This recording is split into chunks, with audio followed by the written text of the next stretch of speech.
कापसी स्थित स्वामीनारायण मंदिर में 13 से 17 अप्रैल तक होने वाली स्वामीनारायण चरित मानस कथा को लेकर प्रेस कॉन्फ्रेंस आयोजित की गई।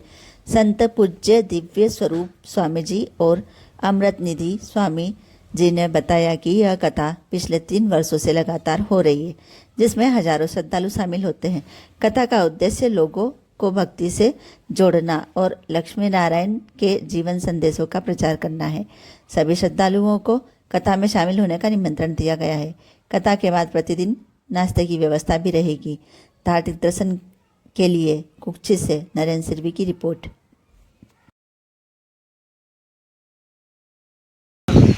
13 अप्रैल से 17 अप्रैल स्वामीनारायण चरित मानस कथा का आयोजन हुआ है।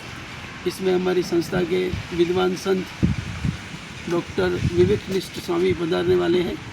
वेदांताचार्य है, PhD किया है संस्कृत में, और इसकी रसाल शैली में अगले 3 साल से पूरे प्रदेश में इसकी चाहना लोगों में बहुत है। इस हिसाब से ये साल भी इनके ही मुख से ये कथामृत का लाभ सबको मिलेगा। और इसके लिए ये संस्था के यहाँ के जो हरिभक्त हैं, उन्होंने भी प्रचार के लिए घर घर जाकर जागरण भी किया है, निमंत्रण दिया है, और गांव-गांव से लोग वाहन की व्यवस्था अपनी चाहना और उनकी जो कथा की शैली अद्भुत और बहुत प्रभाव पड़ा है लोगों के ऊपर। पिछले साल भी कई लोग यहाँ पर पधारे थे, तो एक दिन लोगों ने लाभ लिया पहले दिन, तो फिर दूसरे दिन काफ़ी भक्तों ने उन लोगों ने बताया कि स्वामी कथा यहाँ पर बहुत सुंदर होती है। तो विशेषकर विवेकनिष्ठ स्वामी की कथा सुन के हम बहुत प्रभावित हुए। और इस बार का जो आयोजन किया है स्वामीनारायण भगवान के ऊपर कथा है।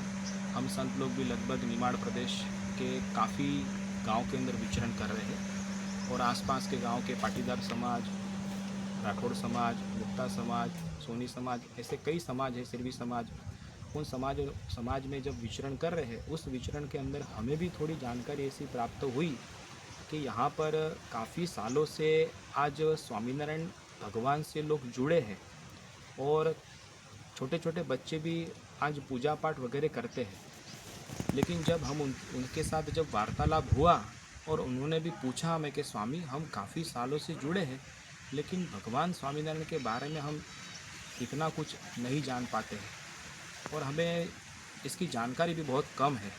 तो आपको निवेदन है कि आप हमें थोड़ी सी इनकी जानकारी दो।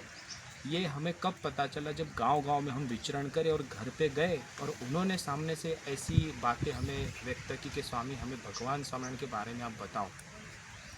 तो ये सब देखकर हमें लगा कि यह प्रदेश भगवान स्वामीनारायण के समय में जो संत थे, भगवान स्वामीनारायण के संत, यहाँ पर बुरहानपुर में भी विचरण किया। काफ़ी इधर शास्त्रों में भी उनका उल्लेख है कि भगवान स्वामीनारायण के समय के परमहंस यहाँ पर विचरण उन्होंने किया है। कुक्षी में भी लगभग 50 से 80 साल नहीं कह सकते, लेकिन 100 साल, 150 साल से अधिक यहाँ पर भगवान स्वामीनारायण के संत लोगों ने विचरण किया है, सत्संग करवाया है। तो भगवान स्वामीनारायण के बारे में तो लोग बहुत जानते तो हैं, लेकिन जितना गहराई में देखते हुए हमें लगता है कि भगवान स्वामीनारायण के बारे में जो लोग जाने, तो सही में जो पहले भक्तों का परिवर्तन हुआ, वो भी आज भगवान स्वामीनारायण को जानने से, उनकी महिमा जानने से उनका जीवन परिवर्तन अवश्य हो रहा है। आज की भी तारीख में जो इस संप्रदाय में जुड़े हैं, भगवान स्वामीनारायण को जाने हैं, काफ़ी सारी उन्होंने जीवन में भगवान की भक्ति विशेष उन्होंने पाई है। तो इसी उद्देश्य से यहाँ पर कथा का आयोजन किया है।